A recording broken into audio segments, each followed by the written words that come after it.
قرآن مجید کی طرف آپ کا رجوع ہوا ہے، توجہ ہوئی ہے، اس کو اللہ کا بہت بڑا فضل اپنے اوپر سمجھیے، اور جب اللہ کا فضل ہو تو پھر اس کا شکر بھی ادا کرنا چاہیے اللہ کے جناب پہ۔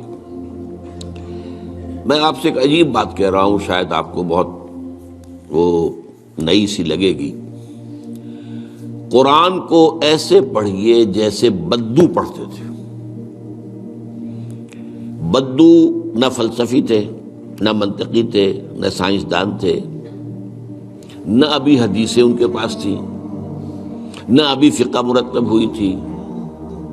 وہ کیا تھا؟ عربی زبان، یہ ان کی اپنی تھی۔ تو شرط اول جو ہے قرآن مجید کو سمجھنے کے لیے، وہ عربی زبان کا صرف و نحو صحیح جاننا یہ لازم ہے۔ پھر قرآن کے متن ہی کو اصل سمجھیے۔ البتہ یہ ہے کہ اس کو آپ سمجھیں کہ یہ پہلا مرحلہ ہے قرآن پر غور کا، قرآن پر فکر کا، قرآن پر سوچ کا۔ اس کے بعد اگلے مراحل بھی آئیں گے۔ اسی قرآن سے پھر قوانین جو ہے واقف ہونے ہیں۔ اچھا، اس میں بعض سے واقعات ایسے ہیں کہ جو تو ایک تاریخی حیثیت رکھتے ہیں، اب ان میں اس واقعے کے ضمن میں تفصیل میں کہیں کوئی اختلاف ہو گیا تو کوئی حرج واقع نہیں ہوتا۔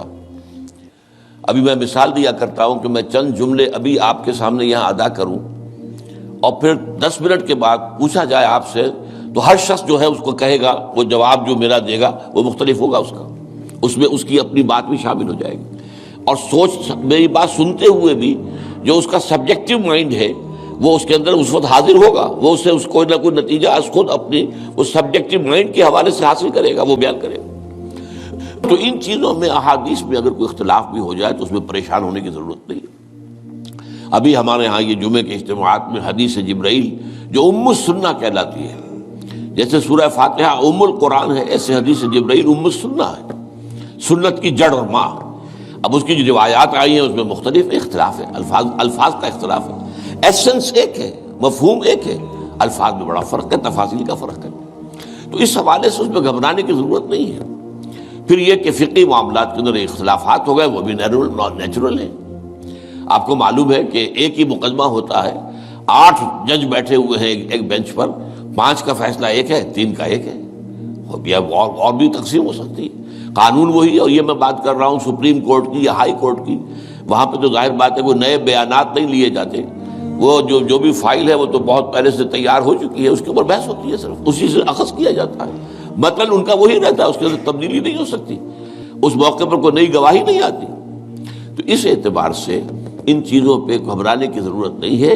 البتہ آپ آغاز جس طریقے سے کریں وہ میں نے آپ کو بتا دیا ہے، اس میں یہ کہ آپ اصل میں ان تمام جو چیزیں ہیں اضافی، ان سے ذرا صرف نظر کرتے ہوئے عارضی طور پر پہلے قرآن کو ایسے پڑھیے جیسے بدو پڑھتا تھا۔ اور وہی بات تھی کہ بدو پھر جس طریقے سے موٹیویٹ ہوا ہے، بدو سے مراد میں صحابہ کو عام طور پر لفظ دے رہا ہوں، ان کی اس کے لیے وہ نہ سمجھیے کوئی توہین کی بات ہے، مطلب یہ کہ میں اس بارے میں کہہ رہا ہوں کہ وہ لوگ فلسفی نہیں تھے، کوئی پڑھے لکھے لوگ نہیں تھے، بلکہ امت کا نام ہی ہے یہ جو ہے امیین، ان پڑھ لوگ، ان پڑھ، ان لیٹرڈ ون، حضور کی شان بھی یہی ہے، امی ہے۔ تو انہوں نے قرآن کو جس طور سے سمجھا ہے وہ ہے بہترین طریقہ قرآن کو سمجھنے کا، اور اسی سے پھر وہ صحیح موٹیویشن ہوتی ہے کہ انہوں نے تن من دھن سب لگا دیا اللہ کے دین کے لیے، اور اللہ کے دین کو غالب کر دیا۔ بحثوں میں پڑھ کر، اور وہ جو باریکیوں میں پڑھ کر، اور بال کی کھال اتار کر، اور منطقی طور پر تجزیہ کر کے، اور فلاں احادیث کے تقابل کے، اس میں پڑھ کر علم کا تو اضافہ ہوگا، لیکن وہ انسپریشن اور موٹیویشن جو ہے وہ اس کے اندر نہیں رہے گی۔ دین کی بات پھیلانا صدقہ جاریہ ہے۔ ثواب کی نیت سے ویڈیو کو شیئر ضرور کیجیے۔ جزاک اللہ۔